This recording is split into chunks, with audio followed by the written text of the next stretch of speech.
दो short video मतलब 10 minute का, दो वीडियो मैं 24 घंटे में आपको यूट्यूब पर दे देता हूँ। सही है ना। एंड एक और वीडियो मैं कोशिश करता हूँ कि 1 से 1.5 घंटे या 1 घंटे की दे दूँ शाम को 8 बजे 7 बजे के बीच में। इतना तो मैं आपके लिए कर रहा हूँ रोज का रोज। और आपको क्या करना है, इन सबको समय निकाल के देखना है। ठीक है। और आपको लगता है कि आपकी तैयारी बहुत अधूरी है, आप एक नज़र आंखें बंद करके सोचना कि चैप्टर नंबर 1 से लेकर चैप्टर नंबर 13 तक सभी चैप्टर के कुछ कुछ सवाल आपको आते हैं तो समझो तैयारी अच्छी है। लेकिन अगर आप दो चार चैप्टर के कुछ सवाल कर पाते हैं, बाकी चैप्टर का आपको ख्याल ही नहीं है कि किस टाइप का उसमें सवाल है, किस टाइप का आता है, किस टाइप का फार्मूला है, तब तो समझ लो आप 35-40 नंबर लायक हो, उससे ज़्यादा नहीं हो पाएगा। और अगर 35-40 नंबर के लायक हो तो जब कॉपी लिख के आओगे चेक होगा तो वो 35-40 नंबर 17-18 नंबर में आ जाएगा। क्योंकि आपने बहुत गलतियाँ करते हैं, आप बहुत गलतियाँ करते हैं। मेरे पास दो चार बच्चों ने कॉपी भेजा जो बहुत पढ़ाई में तेज़ थे। मैंने उनकी कॉपी देखा, बच्चे अपनी तरफ से 100% सही करके लिखे थे, और नहीं तो शायद नकल करके भी लिखे होंगे जो गलत रहा होगा। लेकिन उनकी लिखावट में, उनके स्ट्रक्चर में, उनके ब्रैकेट में, उनके साइन में, उनके प्लस माइनस में बहुत सारी मिस्टेक थी। मैंने कहा कि बेटा तुमने तो 8 नंबर का सवाल करके मुझे भेजा है, लेकिन ये 8 नंबर का सवाल तुम्हें 8 नंबर नहीं दिलाएगा, तुम्हें 6 नंबर या 5 नंबर मिलेगा। तो वह बोला क्या गलती है, मैंने कहा ये गलती है भाई, सुधारो। तो वो यही बात है, अगर आप पेपर में 70 नंबर लिख के आओगे तो आपको मिलेगा 40 नंबर 45 नंबर। ठीक है। अगर 100 नंबर लिख के आओगे तो मिलेगा 60 नंबर 65 नंबर। और ये बात सच है, पिछले साल जितने बच्चों ने आपकी जानकारी में इंटर का पेपर दिया था उनसे पूछना, भैया आप मैथ में कितना नंबर करके आए थे, सही सही बताइएगा। तो वो आपके भैया या दीदी बताएंगे कि हम तो मैथ में बेटा 95 नंबर करके आए थे। तो फिर पूछना तो पाए कितना जब रिजल्ट आया, तो वो कहेगा हम पा गए 65 नंबर। तो जब आपके पिछले पिछले साल आपके बड़े भाई बहन 95 की कॉपी लिखे 65 पाए, तो आप क्यों नहीं पाएंगे, आप भी 95 लिखेंगे 65 पाएंगे। तो आखिर क्या कमी है, क्या खराबी रहती है कि 30 नंबर 25 नंबर कट जाते हैं 100 में से। अगर वो कमी और वो खराबी दूर करना चाहते हो तो भी मेरा कोर्स लेकर के पढ़ना। 218 रुपये का कोर्स है, 16 घंटे में फर्स्ट और सेकंड दोनों मैथ तैयार करा देता हूँ। सभी चैप्टर के सभी इंपॉर्टेंट क्वेश्चन, ये मत सोचना कि केवल सभी चैप्टर से 8-8 नंबर वाला बताया हो ना। सभी चैप्टर से 8 नंबर वाला, सभी चैप्टर से 5 नंबर, सभी चैप्टर से 2 नंबर, सभी चैप्टर से 1 नंबर, सभी चैप्टर से बहुविकल्पी, अलग अलग कैटेगरी वाइज रखा। जिन बच्चों ने कोर्स खरीदा उन्होंने अंदर ही अंदर बड़ा ही सुकून महसूस किया। और कुछ बच्चों ने फ़ोन करके बताया गुरुजी आपका कंटेंट और कोर्स दोनों लाजवाब है। नंबर वाइज आप अलग अलग वीडियो बनाए हैं, ये बहुत अच्छा है। और 16 घंटे में ख़त्म हो जा रहा है, ये सबसे बड़ी बात है, सबसे अच्छी बात है। तो आपको भी चाहिए तो आप ले सकते हो। ठीक है। दरवाज़ा खुला हुआ है 218 रुपये का। ठीक है। 218 16 घंटे में ख़त्म हो जाएगा। आज से लेकर परीक्षा के बीच में 16 घंटे नहीं है तुम्हारे पास, जरूर है। पैसा भी है, टाइम भी है, बस तुम्हारा मन नहीं है। और अगर आप फिजिक्स का तैयारी करना चाहते हो तो 40 रुपये में कोर्स, केमिस्ट्री का, हिंदी का, इंग्लिश का, ये सब 40-40-40 का है। ठीक है। पॉलीटेक्निक का बैच, डेमो बैच लेना है कि भाई कोर्स कैसा होता है, पॉलिटेक्निक क्या होता है, उसके पढ़ने से क्या फ़ायदा होता है, तो 10 रुपये का डेमो बैच ले लो। नहीं तो फुल कोर्स पॉलिटेक्निक का हमने बनाया कि भैया 499 रुपये प्राइस है।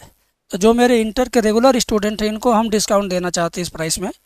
तो अगर अभी आप लेते हो तो 499 वाला आपको 299 मिलेगा। लेकिन शर्त यह है कि ये वाला कूपन कोड यूज़ करना, पॉली 200 जब यूज़ करेंगे तो इसमें 200 रुपये कम हो जाएगा, सीधे 299। और ये बोर्ड परीक्षा जिस दिन ख़त्म हुआ उस दिन ये ख़त्म हो जाएगा कूपन और ये ऑफर। इतने में ही कोर्स बिकेगा, क्योंकि पॉलिटेक्निक में बहुत ज़्यादा पढ़ाना है, 3-3 टीचर पढ़ाएंगे, 3 गुना मेरा खर्च बढ़ेगा। तो मैं 200 में कभी दे नहीं पाऊँगा। मैथ अकेले पढ़ाता हूँ, एक विषय पढ़ाता हूँ तो 218 फीस है। लेकिन जब 3 टीचर पढ़ाएंगे तो 200-200 तीनों टीचरों के ऊपर अगर मैं रखूँगा तो 600 हो जाएगा। लेकिन उसमें भी मैंने 400 रखा है, 500 रखा है। ठीक है। तो अभी जो बच्चे लेते हैं पॉलिटेक्निक की तो उनको इतना लाभ मिल जाएगा। बाद में आएंगे तो फिर मैं नहीं जान पाऊंगा ना कि आप कहीं नए स्टूडेंट हैं कि फिर पुराने हमारे स्टूडेंट हैं। चलिए, कोर्स लेना या न लेना, लेकिन ये वीडियो ज़रूर देख लेना। समझ गए। मेरी बात बुरी लगती होगी कि कोर्स के बारे में मैं 1-1.5 मिनट आपका टाइम ख़राब करता हूँ, लेकिन ज़रा सोच के देखो कि कोई ऐसा बच्चा है जो कुछ भी नहीं पढ़ा है, मेरा कोर्स खरीद करके वो फेल होने के कगार पे था, वो अच्छे नंबर पा जाए, 70 नंबर पा जाए, 60 नंबर पा जाए, या जो 35 नंबर लायक है वो 50 नंबर पा जाए, या जो 50 नंबर लायक है मेरे वजह से वो 70 पा जाए, जो 70 लायक है वो 90, 95, 98 पा जाए।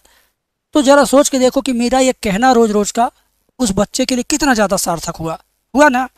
वो भी आपका भाई है, भले नहीं आप जानते हैं, वो भी आपका भाई है, वो भी मेरा शिष्य है। तो आप अगर कोर्स ले चुके हो या रोज़ रोज़ मेरा सुनते सुनते आपको बुरा लगता है तो माफ़ी चाहूँगा। लेकिन जो बच्चे अभी आज सब्सक्राइब किए, कल किए, परसों से देखना शुरू किए, उनको कौन बताएगा? मैं ही ना बताऊँगा। कहाँ से बताऊँगा? अलग से थोड़ी बताऊँगा, इसी वीडियो में बोलूँगा ना। बुरा मत मानो, ये मेरी जीविका का साधन है, मेरा परिवार इससे चलता है, मेरे गम और खुशी दोनों इससे शामिल है। ठीक है, तो प्लीज़ आप इग्नोर मतलब करो। अगर आप ले चुके हो 1 मिनट का वीडियो आप देख लो, वॉइस म्यूट कर लो थोड़ा सा, जब पढ़ाना शुरू करते हैं तो फिर देखो। लेकिन नए बच्चों को कौन बताएगा? आप तो बताओगे नहीं, हम ही को बताना है ना। चलिए ठीक है, मैं रोज़ रोज़ कहता रहूँगा, टीचर का काम ही रोज़ रोज़ पढ़ाते रहना, कहते रहना। अब बेटा ये सवाल देखते हैं, समाकलन का सवाल है। माँ कसम बता रहा हूँ, बहुत प्यार से समझा रहा हूँ, ध्यान से देखो। चुपचाप ये सिंबल बना लो, cos 2x उतार लो, रूट में वही उतार लो जो लिखा हुआ है। ठीक है, इतना उतार लिया। अब मैं बताता हूँ करना क्या है। अब खुश रहो यार, अब खुश हो ना, पढ़ा रहा हूँ। देखो देखो, अब करना क्या है। ये सवाल है 5 नंबर का। cos 2x का सूत्र होता है त्रिकोणमिति सूत्र। क्या होता है मैं लिख देता हूँ। cos 2x बराबर होता है cos square x minus sine square x. ये फार्मूला है, ठीक है ना, इसका ये फार्मूला है। तो cos 2x का सूत्र हम लिख दिए यहाँ पे, cos square x minus sine square x, बटा के नीचे रूट बनाएंगे, और रूट के अंदर 1 भी है और साइन 2x भी है। तो त्रिकोणमिति जब आसपास रहे तो 1 का सूत्र त्रिकोणमिति वाला लिखेंगे, समझ गए। तो 1 का किसका फार्मूला 1 होता है? त्रिकोणमिति में बहुत सारे सूत्रों का फार्मूला 1 होता है, लेकिन यूज कौन सा होगा? यूज होगा जिसमें साइन कास रहेगा। तो 1 की जगह पर लिख देंगे cos square x plus sine square x. आपको मालूम है एक अच्छा 10-9 में ही पढ़ाया जाता है। और साइन 2x का सूत्र 2 sine x into cos x. ठीक है ना। सुंदरता होनी चाहिए आपके लिखावट में, बस जो चीज़ आप लिखें वो क्लियर कट लिखें, समझ गए। स्पष्ट लिखने से ही आपको स्पष्ट नंबर मिलेंगे, नहीं तो आपके नंबर कटेंगे। तो ये फार्मूला आपको मैंने बता दिया। अब कुछ नहीं करना, सीधे देखो ऊपर वाला ए स्क्वायर माइनस बी स्क्वायर का सूत्र क्या होता है? एक कोष्टक में ए प्लस बी, दूसरे में ए माइनस बी, यही ना होता है? बोलो, यही ना होता है? तो बस क्या करना हमें, एक कोष्टक में cos x plus sine x, एक कोष्टक में cos x minus sine x, root के अंदर a square plus b square plus 2ab, ये क्या बन जाएगा? ए प्लस बी का whole square, cos x plus sine x का होल स्क्वायर, और ये डी एक्स। ठीक है ना। अब ध्यान से देखो, रूट के अंदर ये चीज़ अगर है तो ये रूट से बाहर तो आ जाएगा ना, क्योंकि होल स्क्वायर का फॉर्मेट है। तो ये रूट से बाहर आएगा, तो ऊपर वाला जैसे है वैसे उतार दे रहा हूँ, ऊपर वाला जैसे है वैसे मैं उतार दे रहा हूँ, उतार दिया मैंने, और ये रूट से बाहर निकाल दिया, कास एक्स प्लस साइन एक्स हो गया, और यहाँ पे डी एक्स। अब मेरे भाई तुमको ध्यान से देखने पे पता चलेगा ये और ये नीचे ऊपर कट जाएगा, क्योंकि सेम चीज़ है ना। देखो ये भी ब्रैकेट में, ये भी ब्रैकेट में, दाएं दाएं कट गया, ये वाला केवल बचेगा माइनस वाला, है ना। तो अगर त्रिकोणमिति पर कब्जा किए हो तो समझ लो समाकलन अवकलन तुम्हारे गुलामी करेंगे। अवकलन कास माइनस साइन चुपचाप लिख दो, cos x minus sine x d x. अब कितना प्यारा क्वेश्चन हो गया। कास का समाकलन क्या होता है? साइन होता है। और साइन का समाकलन क्या होता है? माइनस में कास होता है प्लस सी। अब ये देखो साइन एक्स जैसे है वैसे रह जाएगा, ये दोनों माइनस मिलके प्लस जाएगा, प्लस कास एक्स प्लस सी। ये हुआ आपका आंसर, ठीक है, ये हुआ आपका आंसर। ठीक है, क्लियर है? बताना क्लियर है ना? बहुत अच्छे से क्लियर हो गया मेरे भाई, बहुत अच्छे से। आइए एक और सवाल आपको इसी वीडियो के अंदर मैं करा देता हूँ। बहुत प्यारा सा सवाल है। बच्चे कहते हैं कि गुरुजी आपको कैसे पता चलता है कि किसको क्या करना है, किसको टी मानना है, किसको नहीं मानना है। ये सब मैं इस वाले प्रश्न में आपको बता दूंगा। ठीक है, ध्यान से देखो। प्रश्न को मैंने देख करके लिख लिया, कोई दिक्कत परेशानी नहीं। अब क्या करना है, यक्स पे 6 घात है, यक्स पे 6 घात है, तो इसको बेटा ऐसा कुछ करो, ऐसा कुछ करो कि टी मानने पर ये भी एडजस्ट हो जाए, ये भी एडजस्ट हो जाए, ये भी एडजस्ट हो जाए। तो ध्यान से देखो, अगर हम एक्स क्यूब को टी मानेंगे तो अवकलन करेंगे तो 3x², तो इसको टी मानने से ये एडजस्ट होता हुआ दिख रहा है, इसको टी मानने से ये एडजस्ट हो जाएगा, क्योंकि इसका अवकलन करोगे तो क्या आ जाएगा, 3x² आएगा, यानी x² आपके बगल में है। ठीक है, तो इसको टी मानना ज़रूरी हो रहा है, तो इसको भी इसी के रूप में कन्वर्ट कर दो, कन्वर्ट तो हो ही जाएगा। अभी मैं दिखाता हूँ, प्यार से देखो, 1 प्लस ये x की पावर कितना अच्छा है, तो इसको x की पावर 3 कर दो, 3 का स्क्वायर कर दो, समझ में आया। ये भी तो x की पावर 6 हो गया कि नहीं हो गया। अब आप क्या करो, अब मैंने जो कहा वही करो, x की पावर 3 को t मान लो, x की पावर 3 इक्वल टू टी, अवकलन करो 3x² dx equal to dt, तो x² dx equal to 1/3 dt हो जाएगा। क्या हो जाएगा, 1/3 dt। बात समझ में आ रही है। अब आप क्या करोगे, ध्यान से देखो, tan इनवर्स ऐसे ही रहेगा, x³ को क्या लिखेंगे, t, ठीक है ना, और ये जो x² है, मेरी बात समझिएगा। अच्छा अच्छा अच्छा अच्छा, ये तो और ज़्यादा बेहतर लग रहा है मुझे,